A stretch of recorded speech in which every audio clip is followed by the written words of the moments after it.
Hi, everyone. Welcome to the Spark panel at the 2021 meeting of the Society for Applied Research in Memory and Cognition, SARMAC.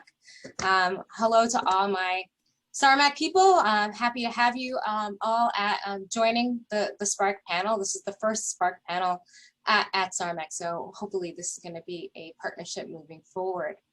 So today we are talking about identifying and eliminating the race problem, specifically in applied research in memory and cognition. There's a lot of research and writings over the last, I'd say, 2-3 years looking at the race problem in psychology. Today we're going to focus specifically on the problem as it impacts cognitive psychology, research in memory, research in education, research in developmental psychology, but all aligned to looking at understanding human cognition. One reason why we're focusing on cognitive psychology specifically is that cognitive psychology notoriously has a race problem. It understudies the construct of race. And in fact, part of the reason this might be is that we as cognitive psychologists have been trained to approach our study thinking about cognition as from the perspective of cognitive universals. So for example, I study memory, and I think that, for the most part, memory operates the same way, no matter your cultural background, your ethnic, your development. Memory is memory, and I can create false memories in all of you in about the same way.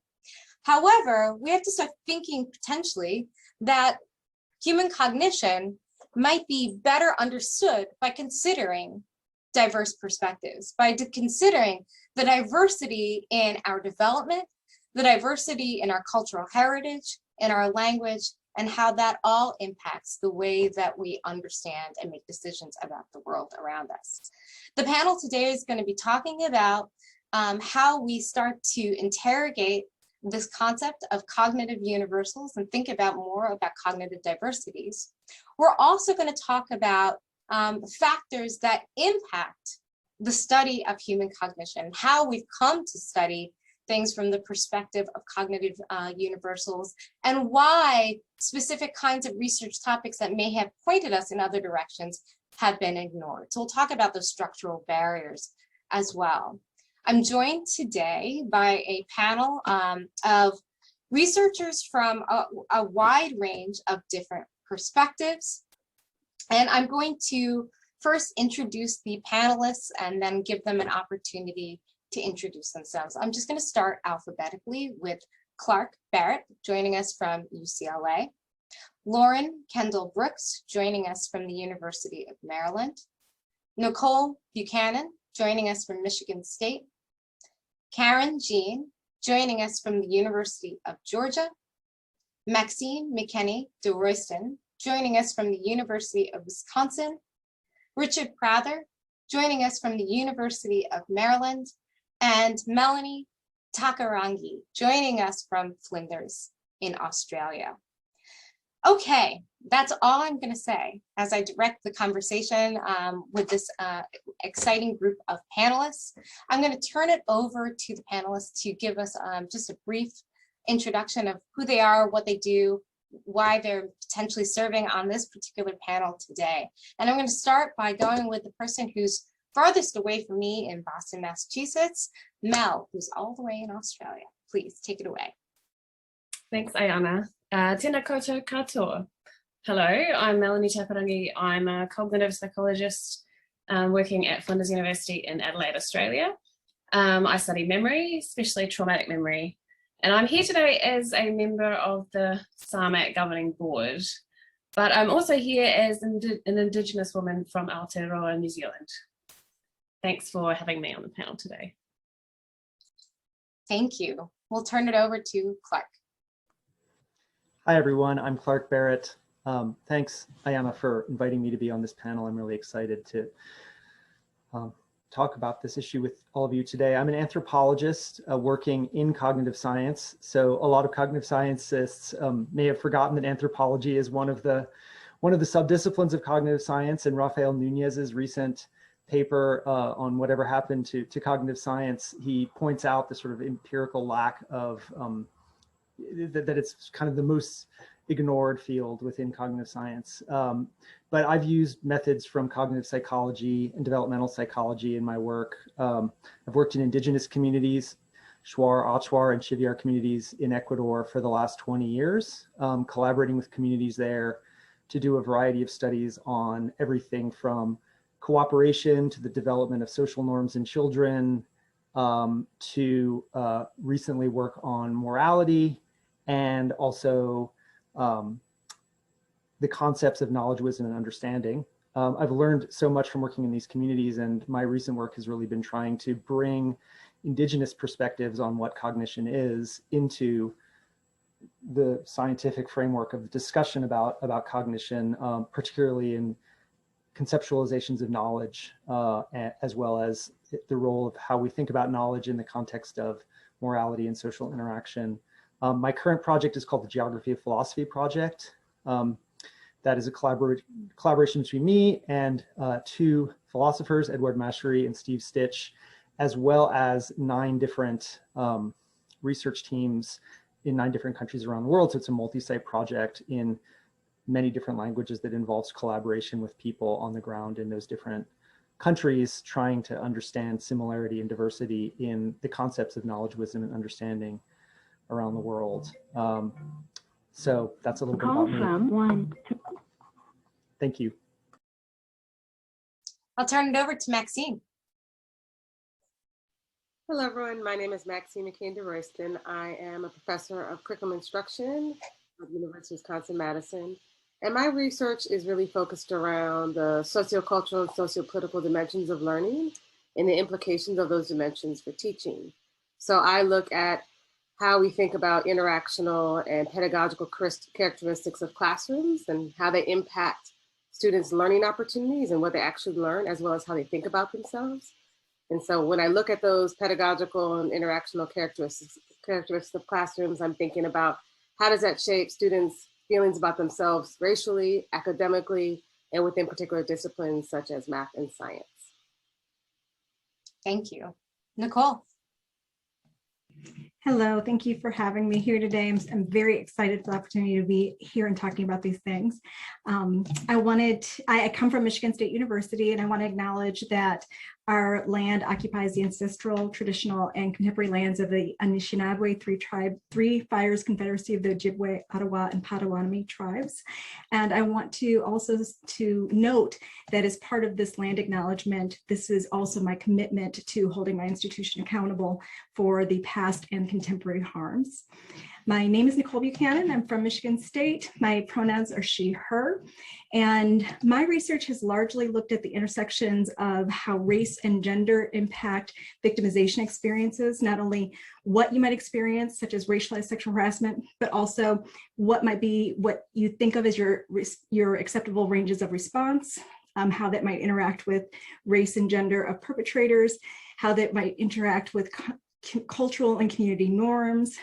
I've also been doing a more recent line of research looking at epistemic exclusion, which we propose is a combination of having narrow disciplinary norms about what constitutes quality scholarship and biases about diverse scholars who come to the field with new questions, maybe new interests, new populations, and even sometimes new methodologies, and that these combine to then result in a denigration of the scholarship that is non-accidental, is unwarranted, and is strategically getting in the way of diversity and inclusion efforts on campuses. Thank you. I look forward to talking about some of that as we move forward. Karen.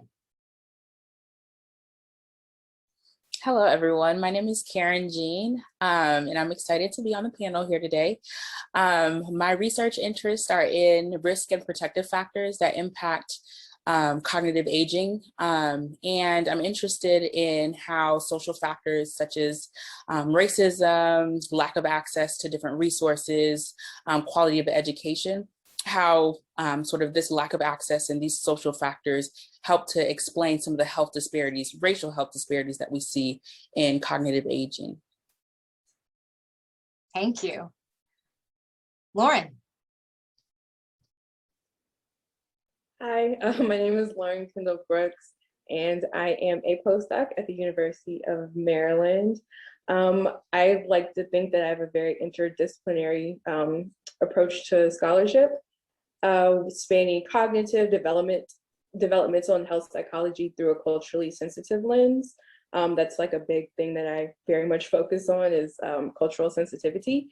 And my research focus is on math anxiety, math achievement as resiliency, health disparities as it relates to academic achievement, and understanding the cognitive factors that relate to math anxiety and achievement. And also, side note, health disparities and Black men and women and STEM retention. Thank you. And last but not least, Richard. Hello, everyone. My name is Richard Prather. I'm a professor studying cognition and cognitive development at the University of Maryland, actually in the College of Education. I'm trained kind of as a cognitive and developmental psychologist. I've done a little bit of work in kind of closer to educational psychology, but also in areas like cognitive neuroscience. So somewhat interdisciplinary, I guess I would say. Recently, my work has been focused on, in addition to focusing on kind of cognition that is necessary for doing math, kind of numerical cognition, we've been trying to bring in more information about the context around that. So thinking about cognition in context and thinking about what aspects of the context are important for children in math classrooms. Thank you. I wish I could actually just chat with each of you about research right now, because that sounds great too. But back to the task at hand. So I wanted to start off by thinking about some of the recent publications highlighting the race problem in psychology and thinking about it from the perspective specifically in cognitive psychology. So there's, I think, a 2020 publication by Roberts and colleagues, and the title of the publication is, the first line is "Psychology has a race problem." So I just wanted to open it up there. And I think Nicole also has publications along these lines that I've been digging through and reading and talking about, what is this race problem that Roberts seems to identify, and how does it relate to cognitive psychology? And I will just open it up, and anybody, please feel free to jump in.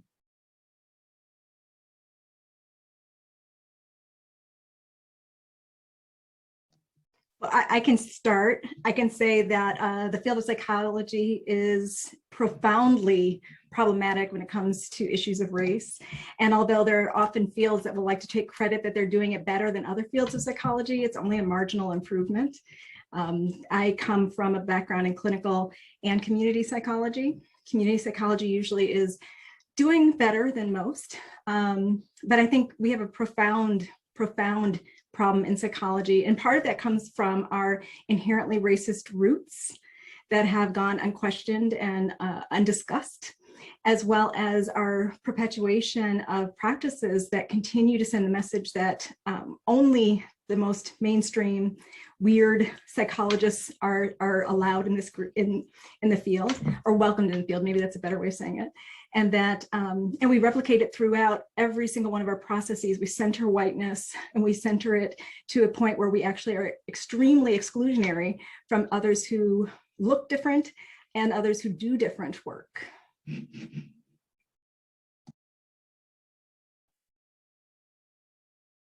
be happy to pick up on the idea of centering whiteness in the context of, and specifically, cognitive psychology work. Thoughts on how we've done that, how the field has centered whiteness and focused the way that we form our questions around this underlying guiding framework. Well, I can say off the top, and it's a conversation I've had before, is the white control group is one of my biggest pet peeves. I am a double HBCU graduate. So coming from an HBCU, we look at mostly Black people. And we have at both of my schools, we had a large Asian population. So we broke down a lot of Black by African, Caribbean, you know, like we broke and we did a lot of within group studies, as well as with like the Asian, breaking them down by East Asian. We had a lot of Filipino. It was a lot of that. And then when it comes down to publication, it's, so who are you comparing them to? And it's like, we're comparing with each other, because you're going to see more of a difference within a group. And that pushback has been something that I saw trying to get work published. And even that's kind of been like the primary issue. And that kind of goes back all the way to like, I'm trying to remember his name, Curtis Banks in like 1976 had that same conversation. Why is this who we're centering around? And I don't think it's really changed since 1976 and before.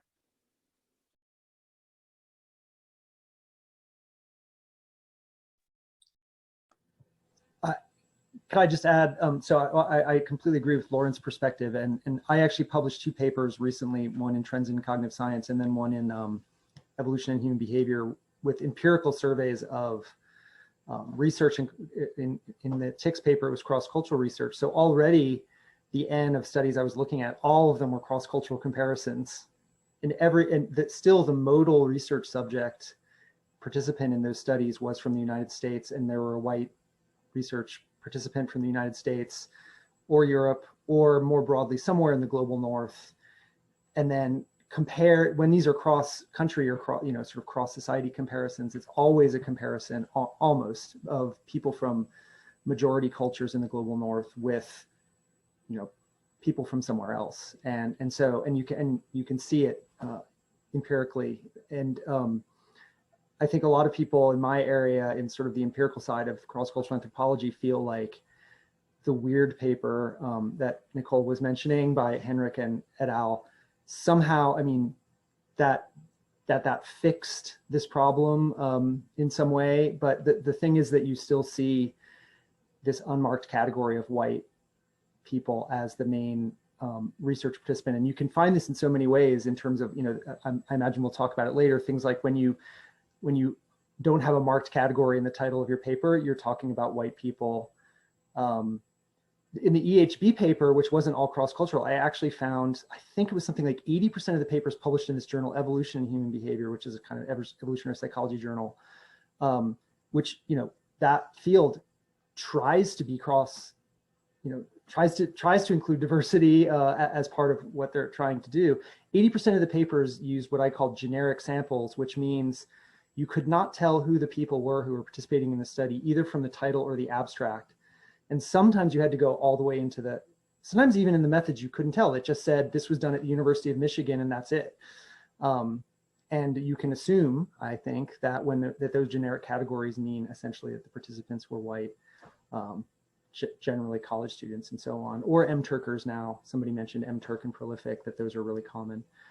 So for me, one of the ways of, I think an important thing to convince people is to actually get empirical and to show data that just show how common it is to have these unmarked categories as being the main categories in research. And in the, the control condition and all that, you won't be able to force change.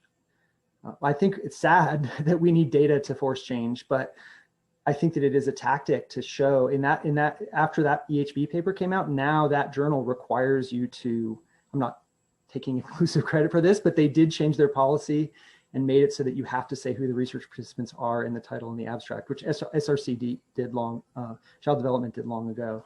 But it was partially through the embarrassment of showing that in a sample of papers over the past 5 years in that journal, 80% of them, you couldn't tell who the research participants were. That's the kind of thing that you can do to force change, I hope. Yeah, I can personally relate to this because this is how I was trained. So I was trained from that perspective, and that's how I went back and I looked at all of my papers, and I don't report this kind of information, and the assumption inherent is that these are white participants. there was a recent, I've seen recent updates on the Henrik et al. 2010 paper about how, this weird category actually is not talking. It's sort of, there's the elephant in the room, not talking about that. It's white, right? You're just eliminating the most important feature by just saying weird. But Nicole, I noticed that you popped a paper into the chat. Would you mind just giving us a brief points about that paper? Absolutely. This is a paper that is now on its 4th revision. The last time we were asked to change 2 words, so I'm assuming it's now going to be accepted. But we really go into, like, here are some concrete problems with the way our field is doing its job as far as what we're doing with our research. So it's upending racism in psychological science, strategies to change how our science is conducted, reported, reviewed, and disseminated. And right now it's available on open access, so anybody can get the manuscript version of it. But we talk about a number of the problems that we brought up, how there are still over 70%, I think, of journal articles in psychology don't give you basic demographic information. And really, we should never be assuming that a sample on all white college students is generalizable. But the idea that that's when we get to say this applies to everyone, but we have to have all of these special markers when we're talking about research that centers BIPOC people, Black, Indigenous, and people of color. So again, this is another piece of where the racism is rife. But we can also look at a number of other practices. We can look at as was brought up earlier, this requirement that if you have a BIPOC sample, you have to then have a white comparison group. And the ways in which research is questioned and treated very differently in the review process. And I could give you stories even about this paper here, and some of the pushback we've gotten that's been questionable. But we can look throughout the entire process. We can look at how science is funded, how it's reviewed, how research is conducted, how it is disseminated. All of these things come back to this endemic problem with how we address race in our country and in our field. And psychology has the potential. I think psychology is inherently political, even though people don't like to often acknowledge that fact, but we have been at the center of every major movement and minor movement, whether good or bad, in this country since the beginning and prior, as well as before we were officially made a country. And we will continue to do so. So we can look at current initiatives like rapid onset gender dysphoria. Psychology is inherently at the center of these very political events. And it's time that we make some demands, that we lead to structural and systemic changes that create the kind of society that we at least claim we want on the surface. And looking at how our science is disseminated, who we're directing it for, how we're making it useful to the people that are funding our work, meaning not the official funding agencies, but the taxpayers. How are we making our work useful for them? And the practices as they stand are not doing a service to the public. So the summary is this paper gives something like 26 concrete changes that would happen across all 4 levels for us to begin to make systemic change towards a more equitable psychology. I want to switch gears a little bit and talk about some information that I got prior to this particular panel. But before I do that, I see Richard's got a hand up, so I'll let you pop in. I was just going to add, in addition to kind of having some sense of what is currently going on with psychology in terms of what's being reported, kind of what we're talking about in our papers and at conferences, I also think it'd be useful for people to try to read up a bit on the history of the discipline, even just the last century or so. The issue of psychology and race is not at all new. It's in the origins of the discipline, and you can see this kind of going on and on throughout the 20th century. And so it really does kind of frame the current moment differently to understand that it's just kind of a variation on what's been going on for quite a long time. And I didn't learn any of that you know, in my formal training, and I think a lot of people haven't, if you happen to take a history of psychology, you might have gotten it. And so I think a lot of people who are kind of onboarded into cognitive psychology or cognitive science don't really get that kind of context about, you know, how did we get to where we are right now, you know, let alone kind of really thinking about where we are right now.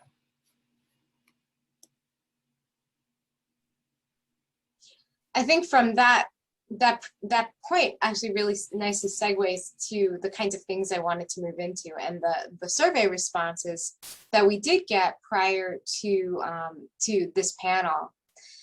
Some of those survey responses had me starting to think, how do we start communicating with the folks around us who, you know, who like me, yeah, I'm sort of mid-career.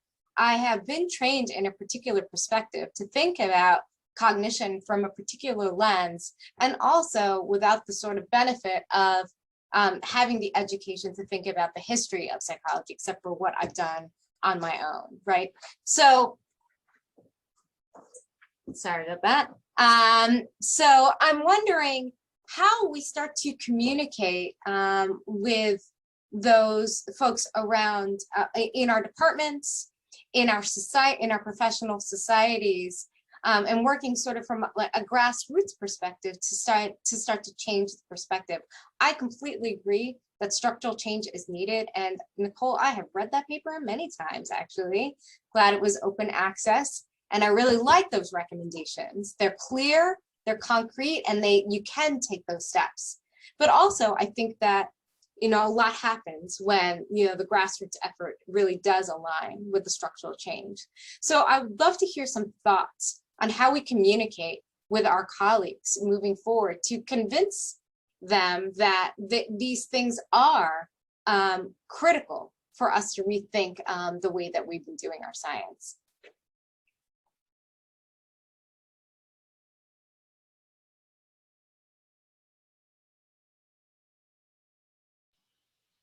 So I can jump in. I think one of the things that I've been talking with people a lot about is how we define cognition and what we understand cognition to be, and who then gets, and also who gets to have been counted as a human in human cognition. And so, you know, some of the work that I've been doing has been trying to think about what perspectives around cognition have not been brought to the fore, especially in the United States. Right. So in the United States, a lot of our thinking around cognition has been in weird countries or on weird people. And when they do studies to try to think about, are these theories around cognition apt and representative, they go to other countries and then talk about how those are deviating from sort of pre-established norms about, you know, how people learn or how people think. As opposed to thinking about whether or not the theories of cognition we previously had were perhaps underdeveloped and not representative of a broader swath of people. So in this new volume that I'm co-editing, or I've co-edited, it's already come out, with Carol Lee, Naila Nasir, and Roy P., we talk about how human cognition is fundamentally cultural. And therefore, if we understand it to be cultural, human cognition is also dynamic, right, and diverse. So we can't have the kinds of sampling conversations that we're talking about here, where people are sampling from sort of one context to presume that it's representative of peoples in all contexts, as well as we can't be thinking about things as necessarily universal, and that may not be an aim towards which we are headed, right? So this notion of cognitive universals suggests that maybe there's a certain pattern of development, or there's certain ways in which we understand things that are, you know, typical and normal across all peoples. And I think what this notion around thinking about human cognition as cultural suggests is that moves towards a typicality, that moves towards normativizing certain activities, certain forms of cognition, and denormativizing or devaluing, delegitimizing, and even dehumanizing other forms of cognition is a problematic. But it's interesting because when you talk to people and you say, well, human cognition is fundamentally cultural, everyone says, sure, of course. But then when you say, what does that look like and what does that mean in practice? Then people start to have a lot more issues about what those implications are, right? Both in terms of the things we've talked about today in terms of sampling, but also in terms of who gets normativized as the control group, but also in terms of, you know, do we think about cognition as embodied? Do we think as cognition as situated? Do we think of cognition as affective? Do we think of cognition as relational or even political? You know, so I think we get really caught up in this notion of cultural as like, okay, because we engage in practices and activity and practices inform our cognition, it's cultural, but it's actually a more robust notion than sort of this practice and activity notion. Instead, it's a notion that fundamentally who we are, how we get positioned in the world, how we get seen, how we get to be understood as human or non-human affect the ways in which we think and learn. And so I think when I speak with colleagues and I'm trying to push the conversation, I usually start about, well, how do you define cognition? Which peoples and ways of thinking and ways of being get counted within that cognition, and which ones don't, and why?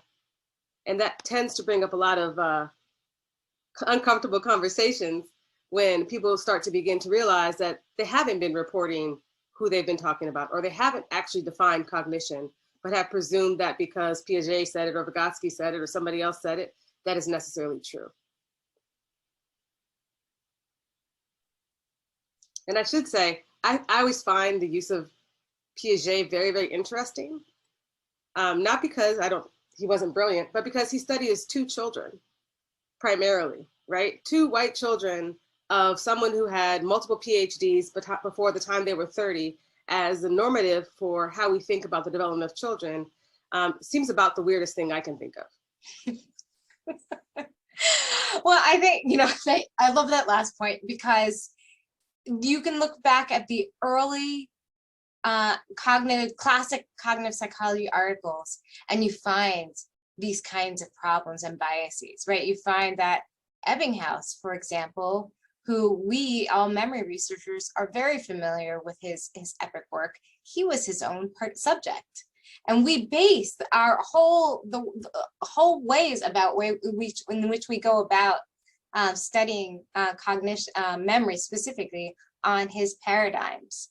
If we go back to Bartlett, we can think about Bartlett's comparisons and normatizing the white participants in this university and giving them a stimulus that comes from an indigenous population, and seeing how their memories change the nature of that particular story.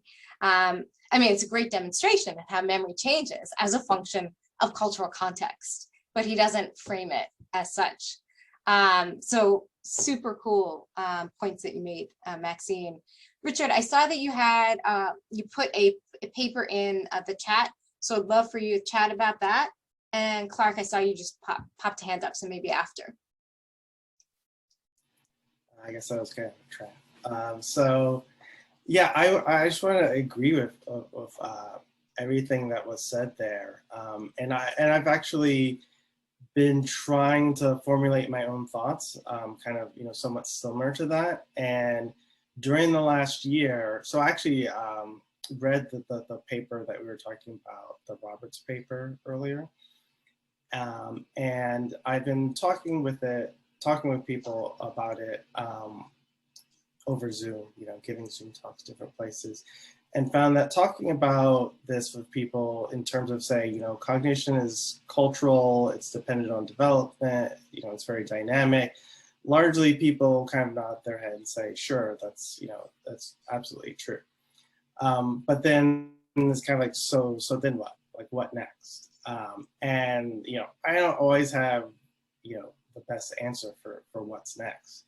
Part of what I've been trying to think about for people is kind of, you know, rethinking how many of us are trained in terms of what are the levels of analysis, or what are the kind of scope of analysis that should be involved in thinking about cognition. So if you're a behavioral researcher who's interested in, you know, number cognition, you know, what are the types of things I need to be thinking about? Is it just the behavior of a, you know, 10-year-old who comes into the lab for an hour? Or do I need to think more like social scientists in a different field, so more like a sociologist, and bring in a different kind of lens in addition to the types of things that I've been trained to do. I think ultimately a lot of people who are interested in cognition are going to have to some degree, kind of think about revamping and adding additional skills or additional ways of thinking about different levels of analysis. Because if we all kind of agree that cognition is really kind of cultural and kind of deeply embedded in human context. So, no humans are just floating around in a void, in a vacuum. We're all deeply embedded in this context. We have to pay attention to it in some way. If we're going to describe human cognition, we can't ignore all the things affecting it. And there are a lot of other researchers who focus on those sorts of things. We can, learn a lot by trying to read up, what are the sociologists who are interested in, children's education? What do they do? What do they look at? Other researchers, I've been reading a lot of public health work. That's been really very interesting. And so, I think to some degree the kind of culture in cognitive psychology and kind of cognitive science has been more like we want to meander more towards where we think the sciences are, where the lab sciences are. And really, I think a lot of what would be useful and interesting for us is in maybe a slightly different direction, that we need to be thinking more about what the other social scientists are doing also, and consider kind of, revamping the types of methods we use and the level of analysis that we consider for these kind of questions. So that's essentially what the paper is about. So yeah. Yeah, I think it's really interesting and one thing that we could consider moving forward, and just thinking about how do we train people? How do we get people on board, right? And it seems like workshops and hackathons and sort of rethinking the way that we've been approaching science and bringing people together in this, but sort of expanding it out and making it a half-day long kind of discussion about, okay, well, how are we going to now approach the study of X, perception in this particular context? How should we change that? But Clark, I know that you had a point, so let me return it over to you. Oh, I'll try to be brief. I wanted to thank Richard for sharing that paper. What a great title. And I mean, I would almost say, it reminded me of an alternate title, which is something like Fear Decontextualized Cognition, because I was thinking, for me, most of what I've learned about diversity and cognition is from working in Indigenous communities. And I think, you hear these sort of formulations. I hear them all the time that, people in Indigenous communities can't engage in abstract reasoning or counterfactual reasoning or things like this. And I mean, I know that's not true, but it comes from, I mean, it's useful to think about where that myth comes from. And one of the obvious things is sort of projecting certain kinds of experimental techniques, outside of where they culturally originate, and acting as if lab psychology from the West is somehow, sort of decontextualized psychology, and you can transport it everywhere. And anthropologists have sort of, come to grapple with that problem a bit. But I was going to say, and this is also seconding something Maxine pointed out, that, I think one way that we can possibly bring this to the attention of our colleagues in psychology is through examples and case studies, where we can actually show, or at least provide compelling reason to make people rethink what the results mean. So something like Bartlett that Ayanna was mentioning in the War of the Ghost study, one way of interpreting that study is, white people cannot understand Indigenous folktales the way that Indigenous people understand their own history and their own stories. And so when you take a story out of context, out of the Indigenous context, and ask college students in the West to remember it, of course they're going to mangle it when they tell it again. And of course it's going to mutate very quickly as they tell it to other people, because they don't understand what it is that they're, what it is that they're trying with, what it is that they're reading, right? And we do this all the time. One of the things that's so vital for psychology to understand, I think, or try to understand, is how much do we not know about cultural variation because of the fact that we're projecting all of these methods from Western lab contexts into other places in the world, and then acting as if the way that people engage with those materials and the responses that they give on those materials is sort of a direct readout of their cognition, as opposed to being filtered unfairly through all kinds of decontextualization that doesn't count against the college students who come into the lab and are reading these stories in the context that they were generated in. One more example I wanted to give is that I've been using, I'm working on this edited volume with some of my colleagues called Southern Epistemologies that's trying to look at how different views of what knowledge is might inform Western philosophy and Western cognitive science. You know, this example of embodied cognition and situated cognition that Maxine was talking about,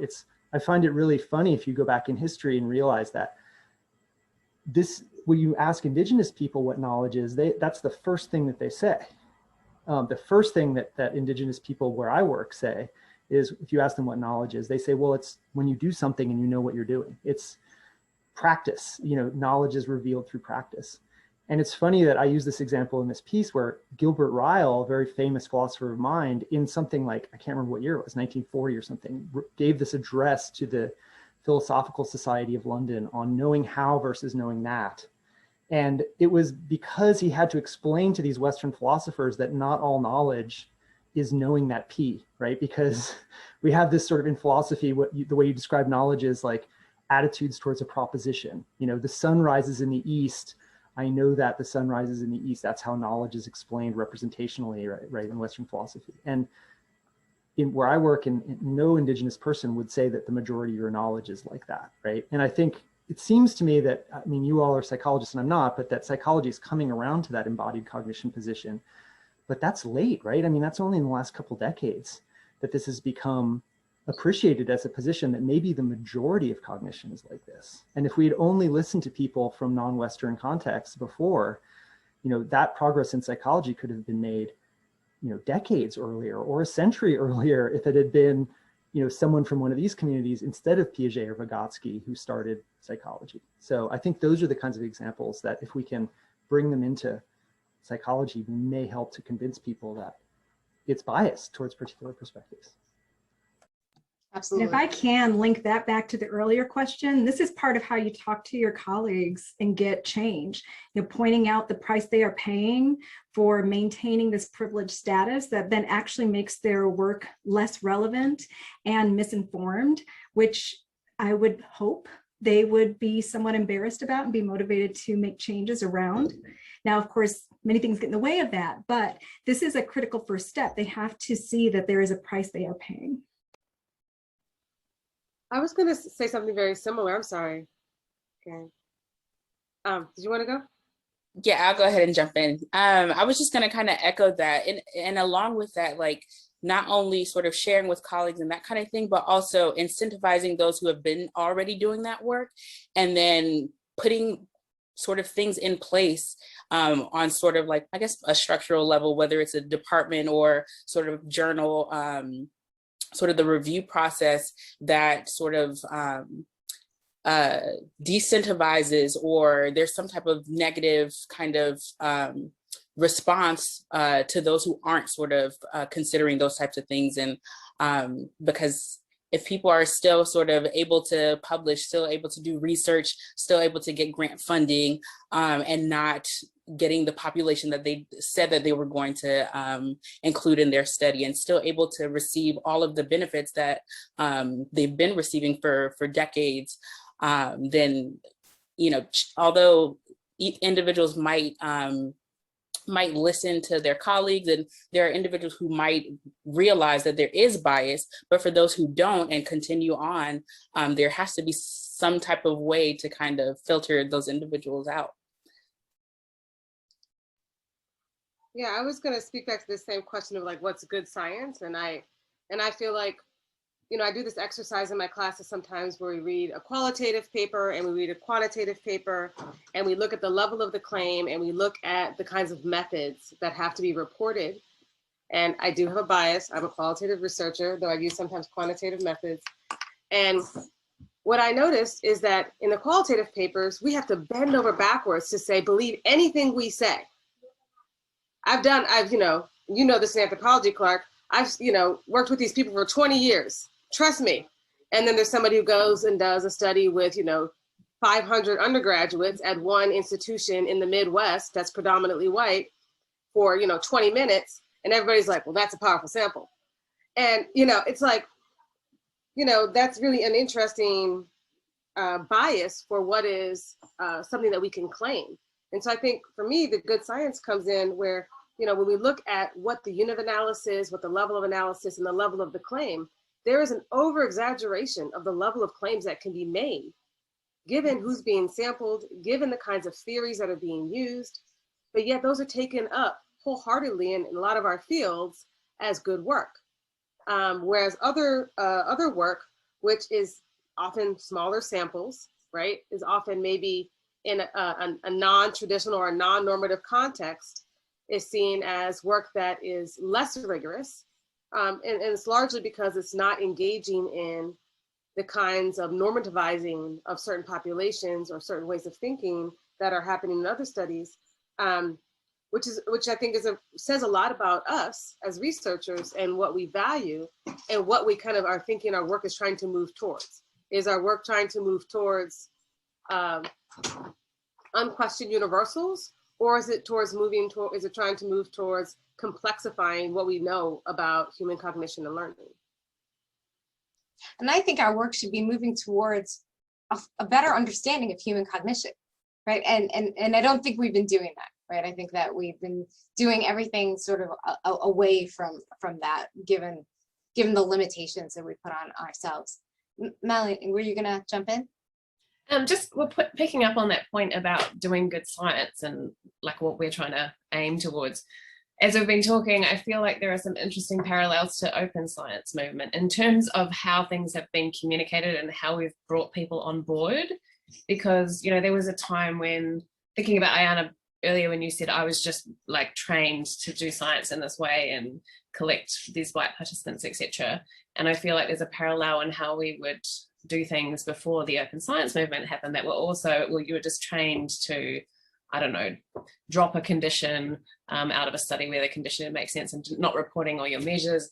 And I just wonder if we can look to that to think about how can we, because that's really now people are paying a lot more attention to that. There's journal policies around needing to report certain things. And I just wonder if how that kind of bringing that attention to those kinds of open science, broadly speaking, issues, that with these kinds of things we can do similar. So in the same way that people can be, I guess, brought to understand the importance of open data, for example, similarly, can people be, brought on board to understand the importance of recognizing samples that are not representative, and all of these other things that we've been talking about today. Like, I think it needs to be done for all the reasons that we've been discussing, and in terms of how to communicate, I guess it's picking up on what Karen was saying earlier too about incentivizing and things like that, or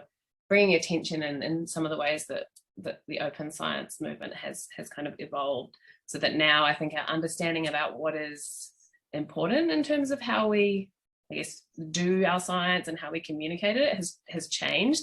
And it makes me feel hopeful that we can also change how we think about it in the ways that we've been talking about today.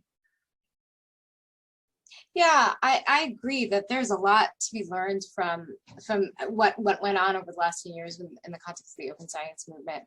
I guess my concern, or where I see this particular perspective running into roadblocks, is white supremacy is real, and this is what is really constraining our way to move forward. So the points that Karen raised with regards to incentivizing, but also de-incentivizing those who have succeeded in the current system, that is a big part of the problem. And I really appreciate you raising that point, because getting back to something we started off, and the work that many of you have been talking about, the structural issues of who is getting the funding, what papers are getting published, who are the editors, all of those issues really do need to be impacted in order for those kinds of those kinds of changes to really take hold. And I'll just give you, my brief perspective as I've been editor of a journal for a year and a half now, and man, I wouldn't wish this particular job on anyone. But in the context of this, I realize that there's only so much I can do. I am the first BIPOC woman to be editor of this journal, which is insane to me. And it's not that anyone who, the publishers are limiting what I can do, but there is all of these indirect pressures from the structural system that impacts what I think I can publish, how I think I can, sort of support specific movements in science. So there's a lot at the sort of the big structural systems level that is really impacting what we can do, even when we get to some level where we have some little bit of ability to make change. I'd love to hear, I guess, we're nearing the hour. We have a few minutes left. Closing thoughts. This has been a really excellent conversation. And I'd love to hear any last thoughts that you have. And I agree, we should abolish the GRE. So Clark, why don't you start with some closing thoughts about how we're abolishing the GRE and what that will do? That's all. I just think, we just recently in our department, we're waiving it's an anthropology department, but across all the subfields, we're waiving the GRE as admission. And that seems to me like a very small but concrete way of starting to remove barriers that really discriminate against people because of their background. And it seems clear that that's what the GRE does. Absolutely. Mel, I'd love to hear your perspective of, being on the governing board of SARMAC. What kinds of ways do you think that SARMAC as an organization can move forward in terms of, restructuring what it values, if you think that kind of restructuring is worth considering? Sure. I think listening to some of the ideas that have come up today is a really important start. And I think that SARMAC values, diversity in all its forms, but that statement could perhaps be more concrete, or, there could be more concrete ways that could be demonstrated to the society and broader. And there is something that is a motion before the board right now, which is waiting on people in different time zones to respond to. So I can't talk about that in detail, but it is something that I think will at least begin to show that we are considering things that should, that will, well, it's hard to say it without saying it, isn't it?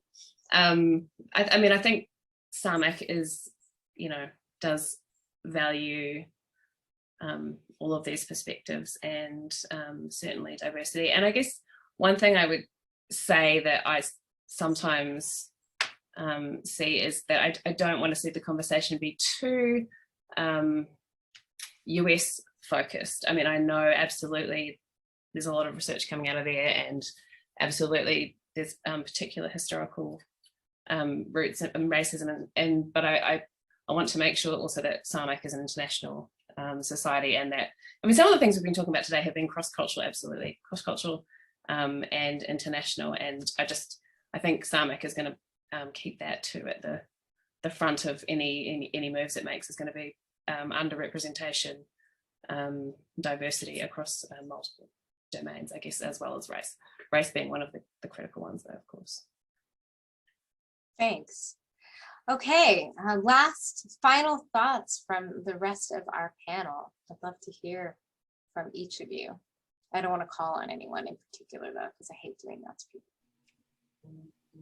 Well, I would like. No, I was going to kick it over to Lauren. No, I had a lot of thoughts, and every time I should have been taking notes, because every time someone said something, it triggered another thought.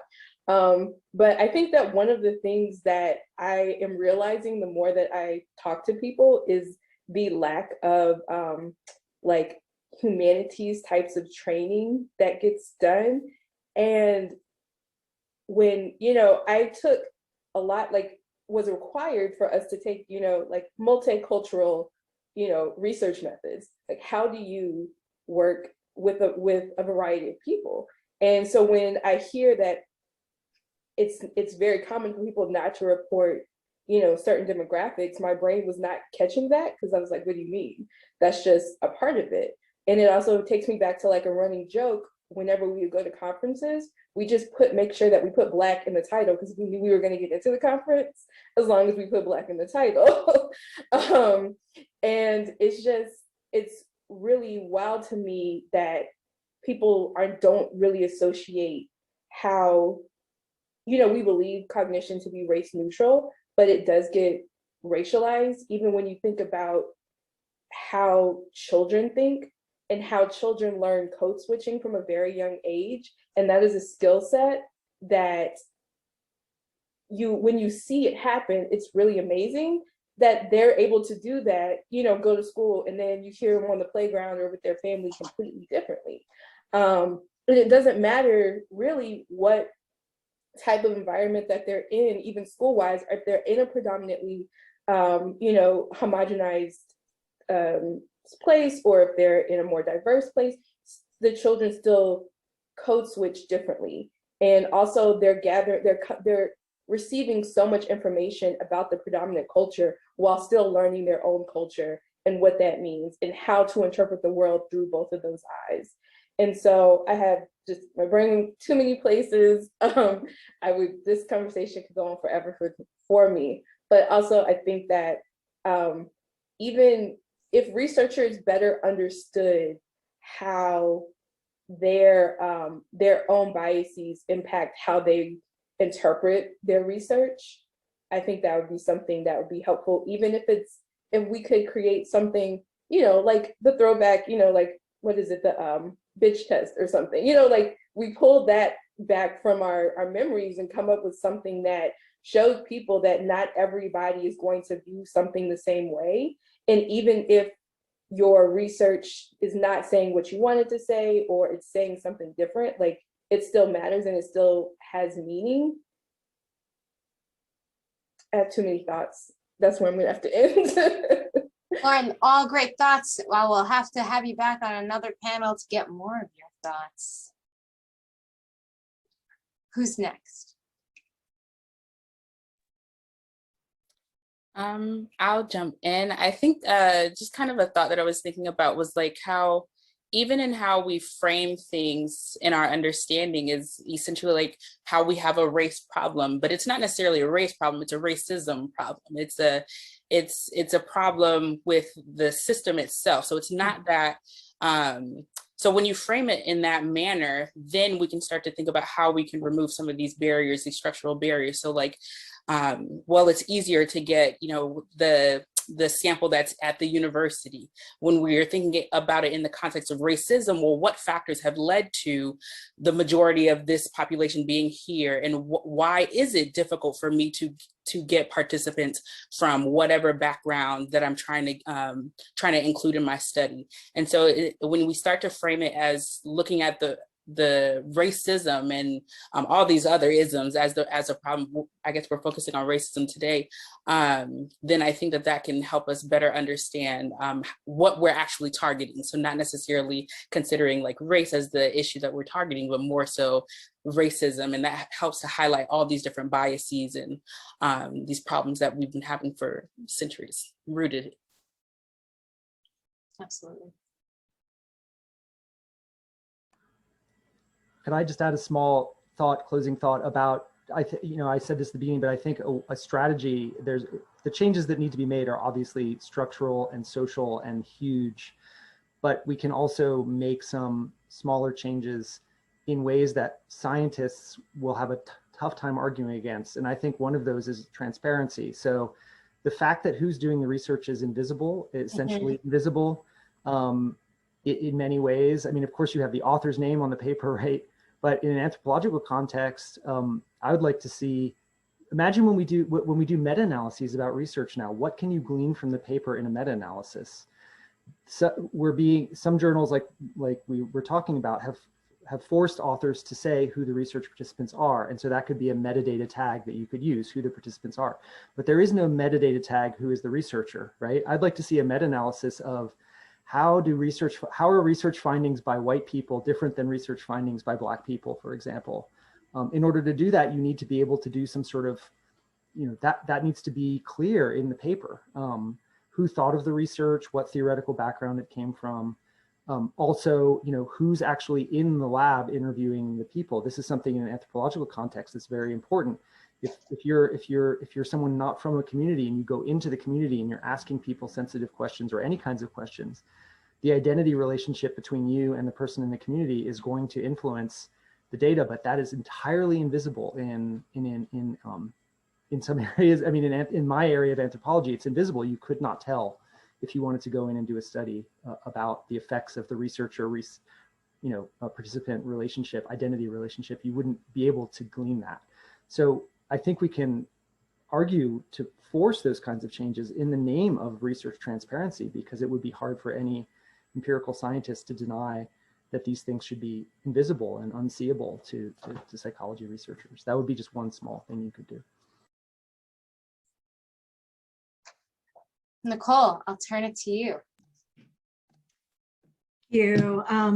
So I wanted to actually, as my closing thought, go back to this idea of open science. And I think open science is a wonderful example of how something with really great intentions, when it doesn't start with a focus on JEDI, justice, equity, diversity, inclusion, how it can end up creating more disparities rather than equity, which I think open science very much was attempting to be that, but it's been led astray by its own lack of planning around this issue.